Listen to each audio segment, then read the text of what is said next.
ಕರ್ನಾಟಕ ಸರ್ಕಾರದ ವಿರೋಧ ಪಕ್ಷದ ಉಪನಾಯಕರಾದಂಥ Shri U T Khader sir ಅವರ ಮುತುವರ್ಜಿಯಿಂದ ಕ್ಷೇತ್ರದ ಜನರಿಗೆ ಗ್ರಾಮದ ಜನರಿಗೆ ಶುದ್ಧ ಕುಡಿಯುವ ನೀರು ಕೊಡಬೇಕು ಅನ್ನುವಂಥ ಉದ್ದೇಶದಿಂದ ಇವತ್ತು ಈ ಒಂದು ಯೋಜನೆಯನ್ನು ಅವರ ದಿವ್ಯ ಹಸ್ತದಿಂದ ಇವತ್ತು ಶಂಕುಸ್ಥಾಪನೆಯನ್ನು ನೆರವೇರಿಸಲಿಕ್ಕಿದ್ದಾರೆ.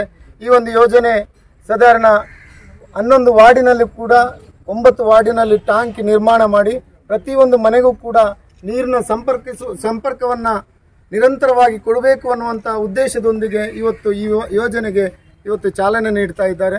ಈ ಯೋಜನೆಗೆ ಮುಖ್ಯವಾಗಿ ತುಂಬೆ ಸಜಿಪದಿಂದ ನೀರು ಬಂದು ದೊಡ್ಡ ಒಂದು ಮಟ್ಟದಲ್ಲಿ ಸಾಧಾರಣ 250 ಕೋಟಿ ರೂಪಾಯಿ ಯೋಜನೆಯು ಕೂಡ ಈಗಾಗಲೇ ಮೈನ್ ಲೈನ್ನ ವ್ಯವಸ್ಥೆ ಕೂಡ ಆಗ್ತಾ ಇದೆ.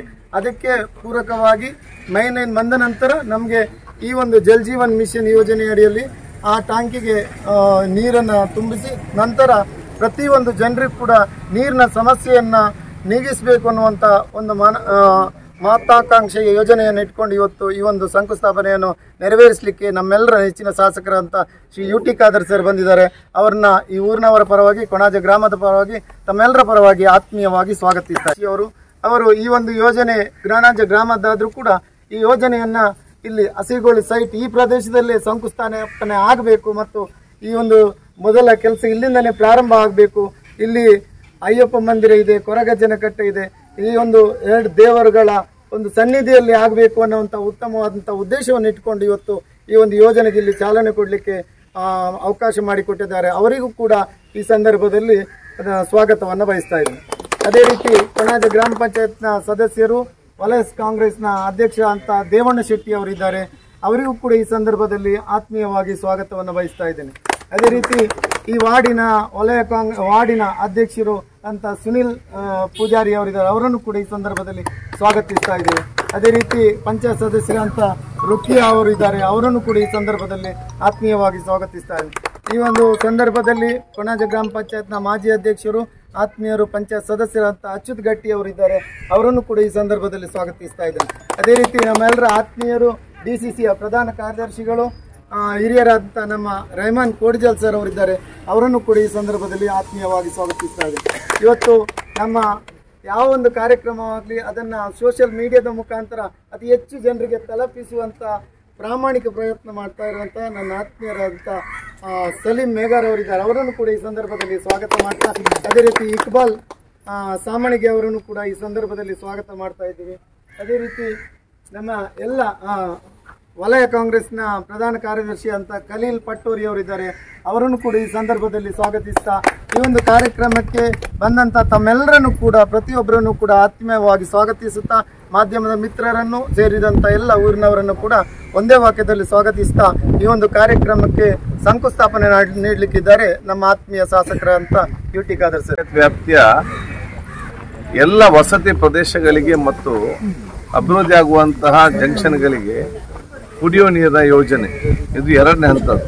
1ನೇ ಹಂತದ್ದು ನಾವು ಬಹುಶಃ ಈಗಾಗಲೇ ತುಂಬೆಯಿಂದ ನೇರವಾಗಿ ಆ ನೀರನ್ನು ತಂದು ಕೊಣಾಜೆಯಲ್ಲಿ ಅದು ಶುದ್ಧೀಕರಣ ಮಾಡಿ ಮತ್ತೆ ಅದನ್ನು ಬಹುಶಃ ಮಂಗಳೂರು ಉಲ್ಲಾಲ್ ನಗರ ಮತ್ತು ಎಲ್ಲ ಗ್ರಾಮ ಮಟ್ಟಗಳಿಗೆ ಆ main line pipe line connection ಇವತ್ತು ಆಗಿದೆ.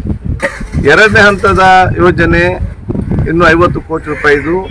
ಅದು ಬಹುಶಃ ಮೇನ್ ಲೈನಿಂದ ಪೈಪ್ ತಗೊಂಡು ಹೋಗಿ ಸಂಬಂಧಪಟ್ಟದ ದೊಡ್ಡ ಮಟ್ಟ ಒಂದು ಟ್ಯಾಂಕ್ ಒಂದು ಗ್ರಾಮಕ್ಕೆ ಅಥವಾ 2 ಟ್ಯಾಂಕಿನಲ್ಲಿ ಅದು ಅಲ್ಲಿಗೆ ಹೋಗುವಂಥದ್ದು. ಅದಕ್ಕೆ ಅಂತಿಮ ಹಂತದಲ್ಲಿ ಇರುತ್ತಿದೆ. ಮೊನ್ನೆ ತಾನು ಮುಖ್ಯಮಂತ್ರಿ ಮಾತಾಡಿದಾಗ ಆದಷ್ಟು ಬೇಗ ಸಚಿವ ಉಪಯೋಗ ಕೊಡ್ತಂದು ಕೂಡ ಹೇಳಿದ್ದಾರೆ. ರಾಜ್ಯಕ್ಕೆ ಪ್ರೇರಿತವಾಗಲು ಸ್ವಲ್ಪ ತಡವಾಗಿದೆ. ಅದು ಇವತ್ತಲ್ಲ ನಾಳೆ ಅದು ಅನುಷ್ಠಾನ ಆಗ್ತದೆ. ಎಲ್ಲವೂ ಕೂಡ ಆಗಿ ನಿಂತಿದೆ. 3ನೇದು ಆ ಕೆಲಸ ನಾವು ಮಾಡಿದಂಥ ಸಂದರ್ಭದಲ್ಲಿ ಆ ಒಂದು ದೊಡ್ಡ ಟ್ಯಾಂಕಿಂದ ಮತ್ತೆ ಬೇರೆ ಬೇರೆ ವಸತಿ ಪ್ರದೇಶಗಳಿಗೆ ನೀರು ಮುಟ್ಟಬೇಕಾದ್ರೆ ಅಲ್ಲಿ ಸಣ್ಣ ಮಟ್ಟದ ಟ್ಯಾಂಕ್ ಮತ್ತು ಪ್ರತಿಯೊಂದು ಮನೆಗೆ ಕೂಡ ಪೈಪ್ ಲೈನ್ನ ಕನೆಕ್ಷನ್ ಬೇಕು. ಆ ಕೆಲಸವನ್ನು ನಾವು ಇವತ್ತು ಚಾಲನೆ ಕೊಡ್ತಾ ಇದ್ದೇವೆ. ಇವತ್ತು ಪ್ರತಿಯೊಂದು ವಸತಿ ಪ್ರದೇಶದಲ್ಲಿ ಕೂಡ ಆ ಪ್ರದೇಶದ ವಸತಿ ಮತ್ತು ಜನಸಂಖ್ಯೆ ಅನುಗುಣವಾಗಿ ಅದು 1 ಲಕ್ಷ ಲೀಟ್ರ 2 ಲಕ್ಷ ಲೀಟ್ರ 50,000 20,000 ಏನು ಬೇಕಂತ ನೋಡಿಕೊಂಡು ಆ ಟ್ಯಾಂಕನ್ನು ನಿರ್ಮಿಸಿ ಆ ಟ್ಯಾಂಕ್ ಮುಖಾಂತರ ಆ ಸುತ್ತಮುತ್ತಲಿನ ಸರ್ವ ಮನೆಗಳಿಗೆ ಕೂಡ ಪೈಪ್ ಲೈನಲ್ಲಿ ಕನೆಕ್ಷನ್ ಇಲ್ಲ, ಅಲ್ಲಿಗೆ ನೇರವಾಗಿ ಪೈಪ್ ಲೈನ್ ಕನೆಕ್ಷನ್ ಕೂಡ ಮಾಡುವುದು ಇದರ ಮುಖ್ಯ ಉದ್ದೇಶ. ಆದರೆ ಎರಡನೇ ಹಂತದ ಒಂದು ಅನುದಾನ ಇನ್ನೂ ಕೂಡ ಬಿಡುಗಡೆ ಆಗಲಿಲ್ಲ ಅಂತೇಳಿ ಅಲ್ಲಿನ ನೀರು ಈ ಟ್ಯಾಂಕಿಗೆ ಒಂದು ಸೇರುವ ಲೇಟ್ ಆಗ್ತಿರುವ ಕಾರಣ ನಾನು ಹೇಳಿದ್ದೆ, ಈ ಯೋಜನೆ ಅನುಷ್ಠಾನ ಮಾಡಬೇಕಾದ್ರೆ ನಮ್ಗೆ ಬಹುಶಃ ನೀರು ಇಲ್ಲದಿದ್ದಲ್ಲಿ ನೀವು ಬಹುಶಃ ಆ ಟ್ಯಾಂಕ್ ಕಟ್ಟಬಾರ್ದು ಅಂತೇಳಿ ಅದಕ್ಕೆ ತಾತ್ಕಾಲಿಕವಾಗಿ ಎಷ್ಟು ಬೋರ್ವೆಲ್ ಬೇಕು ಅಷ್ಟು ಬೋರ್ವೆಲ್ ಈ ಟ್ಯಾಂಕ್ ವ್ಯಾಪ್ತಿ ಕೊಡ್ತಾರೆ. ಆದ ಕಾರಣ ಇಲ್ಲಿ ಕೂಡ ನೀರಿನ ವ್ಯವಸ್ಥೆ ಮಾಡಿಯೇ ಟ್ಯಾಂಕ್ ಕಟ್ಟಲಿಕ್ಕೆ ಪರ್ಮಿಷನ್ ಕೊಡಬೇಕು. ಎಲ್ಲ ಗ್ರಾಮದಲ್ಲಿ ಎಲ್ಲ ಒಂದು ಪ್ರದೇಶದಲ್ಲಿ ಕೂಡ ಒಂದು ಬೋರ್ವೆಲ್ ಹೊಡಿಬೇಕು. ಅಲ್ಲಿ ನೀರು ಬಂದ ನಂತರ ಟ್ಯಾಂಕ್ ಕನೆಕ್ಷನ್ ಕೆಲಸ ಸ್ಟಾರ್ಟ್. ಒಂದು ಬೋರ್ ಹೊಡೆಯುವಾಗ ನೀರು ಸಿಕ್ಕದಿದ್ರೆ ಎರಡನೇ ಬೋರು ಹೊಡಿಬೇಕು, ಎರಡನೇ ಬೋರ್ ನೀರು ಸಿಕ್ಕದೆ ಮೂರನೇ ಬೋರು ಹೊಡಿಬೇಕು. ನೀರು ಸಿಕ್ಕದೆ ಟ್ಯಾಂಕಿನ ಕೆಲಸ ಎಲ್ಲೂ ಕೂಡ ಪ್ರಾರಂಭ ಮಾಡಲಿಕ್ಕಿಲ್ಲ. ಬಹಳ ಸ್ಪಷ್ಟ ವಸ್ತುವನ್ನು ಕೊಟ್ಟಿದೆ. ಅದು ನೀವು ಗ್ರಾಮ ಪಂಚಾಯತ್ ಅಧ್ಯಕ್ಷರು ಆ ಪ್ರದೇಶ ಸದಸ್ಯರು ಜನ ಇದನ್ನು ನೋಡಿಕೊಳ್ಬೇಕು. ಬರೀ ನೀರಿಲ್ಲದೆ ಟ್ಯಾಂಕ್ ಕಟ್ಟಿ ಪೈಪ್ ಲೈನ್ ಹಾಕಿಕೊಂಡು ಹೋದ್ರೆ ಇಲ್ಲಿ ಕೆಲಸ ಅದು ಆಗುವಾಗ 1 ವರ್ಷ ಆದರೆ ಇಲ್ಲಿ ಎಲ್ಲ ಪೈಪ್ ಲೈನ್ ಮಣ್ಣಿಡ್ದು ಹೋಗಿ ಅದಕ್ಕೆ ಕಾಯ್ಲಿಕ್ಕೆ ಆಗುದಿಲ್ಲ. ಆದ ಕಾರಣ ಬಹಳ ಸ್ಪಷ್ಟವಾಗಿದೆ, ಅವರು ಇಲ್ಲಿ ಬೋರ್ಡ್ದು ನೀರಿದ್ದು ನೀರಿನ ಸಂಬಂಧಪಟ್ಟ ಟ್ಯಾಂಕ್ ಕಟ್ಟಬೇಕು, ಮತ್ತೆ ಕೆಲಸ ಆಗುವಾಗ ಬಂದಿದ್ದಕ್ಕೆ ಸೇರ್ತು. ಅದಕ್ಕೆ ಜನರಿಗೆ ತೊಂದರೆ ಆಗಬಾರ್ದು. ಅದಕ್ಕೆ ಬಹುಶಃ ಮುಂದೆ ಎಲ್ಲ ಪ್ರದೇಶದ ಬಹುಶಃ ಇಲ್ಲಿ ನಮ್ಮ 9 ಕಡೆ ಜನವಸತಿ ಪ್ರದೇಶದಲ್ಲಿ 9 ಕಡೆ ಬೇರೆ ಬೇರೆ ರೀತಿಯ ಕೆಪಾಸಿಟಿಯ ಟ್ಯಾಂಕ್ ಆಗ್ತದೆ. ಆ ಎಲ್ಲ ಪ್ರದೇಶದಲ್ಲಿ ಮನೆಗಳಿಗೆ ಕೂಡ ಸಂಪರ್ಕ ಆಗ್ತದೆ. ನಮ್ಮ ದೊಡ್ಡ ತುಂಬೆಯಿಂದ ನೀರು ತರವಾದ ಕಾರಣ ಇಲ್ಲಿ ಬೋರ್ವೆಲ್ ಹರಿದೆ ಬಹುಶಃ ಬೋರ್ವೆಲ್ ಹಾಕಿ ಬಹುಶಃ ಇಲ್ಲಿ ಆ ವ್ಯವಸ್ಥೆ ಮಾಡಲಾಗುವುದು. ಸೊ ಜನಸಾಮಾನ್ಯ ಕುಡಿಯುವ ನೀರಿನ ಒಂದು ಸಮಸ್ಯೆ ಏನಿದೆಯಾ ಬಹುಶಃ ಅದನ್ನು ಬಗೆಹರಿಸಲಿಕ್ಕೆ ನಮಗೆ ಅತ್ಯಂತ ಇವತ್ತು ಸಂತೋಷವಿವತ್ತು ಆಗ್ತಿದೆ. ನಾನಿರಲಿ, ಅಧ್ಯಕ್ಷರಲ್ಲಿ, ಸದಸ್ಯರಿರಲಿ, ಮಾಜಿ ಸದಸ್ಯರಿರಲಿ, ನಾಯಕರು ಕೂಡ ವಿಶೇಷವಾದ ಒತ್ತನ್ನು ಕೊಟ್ಟು ಈ ಒಂದು ಯೋಜನೆ ನಾವು ಇವತ್ತು ಮಾಡಿದ್ದೇವೆ. ಅದನ್ನು ನಾವು ಸಮರ್ಪಕವಾಗಿ ಅನುಷ್ಠಾನ ಮಾಡೋದು ನಮ್ಮ ಜವಾಬ್ದಾರಿ. ಆ ಕೆಲಸ ನಾವು ಇವತ್ತು ಮಾಡಲಿಕ್ಕೆ ಇಚ್ಛಿಸುವಂಥದ್ದು. ಅದಕ್ಕೆ ನಾವಿಲ್ಲಿ ಅದಕ್ಕೆ ಇವತ್ತು ಚಾಲನೆ ಕೊಡ್ತಾ ಇದ್ದೇವೆ. ಕೊಣಾಜ ಗ್ರಾಮದ ಅಸೆಗೋಲಿಯಲ್ಲಿ, ತಿಬ್ಲಪದವಿನಲ್ಲಿ, ಅಡ್ಕರೆಯಲ್ಲಿ, ಕಕ್ಕೆಮಜಲಲ್ಲಿ, ಬರುವಲ್ಲಿ, ತಾಳಿಪಾಡಿ, ನಡುಪದವು, ಕೊಣಾಜೆ ಪದವು, ಕೋಟಿ ಪದವು ಬಹುತೇಕ ಇಡೀ ಪ್ರದೇಶ ಕಂಪ್ಲೀಟ್ ಇವತ್ತು ಕವರಪ್ ಆಗಿದೆ. ಇದರಲ್ಲಿ ದೊಡ್ಡ ಮಟ್ಟದ ಟ್ಯಾಂಕ್ ನಮ್ಮದು ಬರುವಂಥದ್ದು ಅದು 5 ಲಕ್ಷ 10 ಲಕ್ಷ ಇಲ್ಲಿ ನಮ್ಮ ಕಮಲಪದ ಮೇಲೆ ಹೈಟ್ ಪ್ಲೇಸಲ್ಲಿ.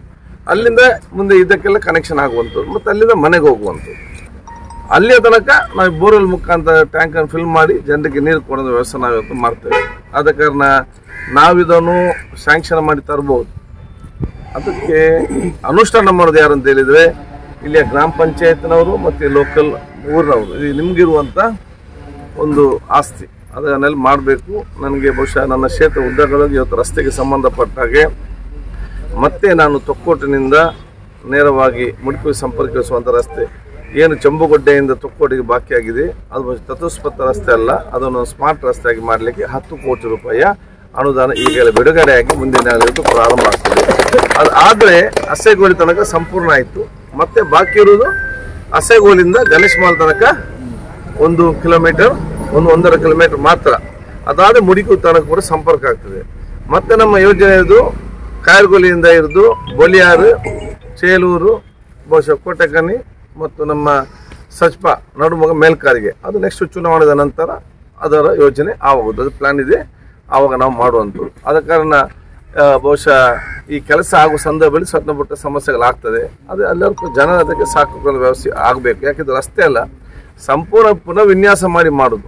ಅಲ್ಲಿಗೆ ದಾಮರ ಮಾಡಿಕೊಂಡು ಸ್ವಲ್ಪ ಅಗಲ ಮಾಡಿಕೊಂಡು ಜನ ಮೆಚ್ಚ ನನಗೆ ಆಗಲೇ ಮಾಡ್ಬೋದಿತ್ತು. ಅದು ಬೇಡ. ಹಂತವಾಗಿ ಬೇರೆ ಬೇರೆ ವಿಚಾರ ಬಂದರೂ ಕೂಡ ಇನ್ನು 30-50 ವರ್ಷ ಆದರೂ ಕೂಡ ಈ ರಸ್ತೆ ಒಂದು ಶಾಶ್ವತ ರಸ್ತೆ ಆಗಿರ್ಬೇಕಂತೇಳಿ ಉದ್ದೇಶದಿಂದ ಎಲ್ಲರ ಸಹಕಾರ ಪಡೆದುಕೊಂಡು ಒಂದು ಆಲೋಚನೆ ಮಾಡಿಕೊಳ್ಳೋದು ನಾನು ಇವಕ್ಕೆ ದೂರದರ್ಶಿತ ಒಂದು ಕಾರ್ಯಕ್ರಮ ಹೇಳಿಕೆ ಬಯಸ್ತೇನೆ. ಅಥವಾ ನಿರ್ಣಯವಾಗಿದೆ ಮುಂದಿನ ದಿನಗಳಲ್ಲಿ. ಅದಕ್ಕೆ ನಾವು ಯಾಕೆಂತ ಹೇಳಿದರೆ ಇವತ್ತು ಸಮರ್ಪಕ ನನಗೆ ಇವತ್ತು ಅನುದಾನ ಇನ್ನೂ ಕೂಡ ರಾಜಕೀಯವಾದ ತಾರತಮ್ಯದಿಂದ ಅನುದಾನ ಇವತ್ತು ಕಡಿಮೆ ಆಗಿದೆ. ನಮಗೇನೋ ಮುಂದಿನ ದಿನಗಳಲ್ಲಿ ಸರಿಯಾದ ಒಂದು ಅವಕಾಶ ಸಿಕ್ಕಿದ್ರೆ ಎಂಟೈರ್ ರಸ್ತೆಯನ್ನು ಸ್ಮಾರ್ಟ್ ರಸ್ತೆಯಾಗಿ ಇವತ್ತು ಪರಿವರ್ತನೆ ಮಾಡುವಂಥದ್ದು ಆ ಒಂದು ಯೋಜನೆಗೆ ಇವತ್ತು ನಾವು ಹಮ್ಮಿಕೊಂಡಿದ್ದೇವೆ. ಅದರಲ್ಲಿ ಬಹುಶಃ ಪೈಪ್ ಲೈನ್, ಕರೆಂಟ್ ಎಲ್ಲ ಅಡಿಯಲ್ಲಿ ಹೋಗಿ ಮೇಲೆ ನೀರು ಒಂದು ಸೈಡ್ ನೀರು ಹೋಗು, ಒಂದು ಸೈಡ್ ಬರುವಂಥದ್ದು ನಾವು ನಗರ ಮಟ್ಟದ ಹೇಗೆ ಮಾಡ್ತೇವೆ ಅದನ್ನು ಮುಂದೆ ಅನುಷ್ಠಾನ ಮಾಡಲಿಕ್ಕೆ ಪ್ರಯತ್ನ ಮಾಡ್ತೀವಿ. ಅವಕಾಶ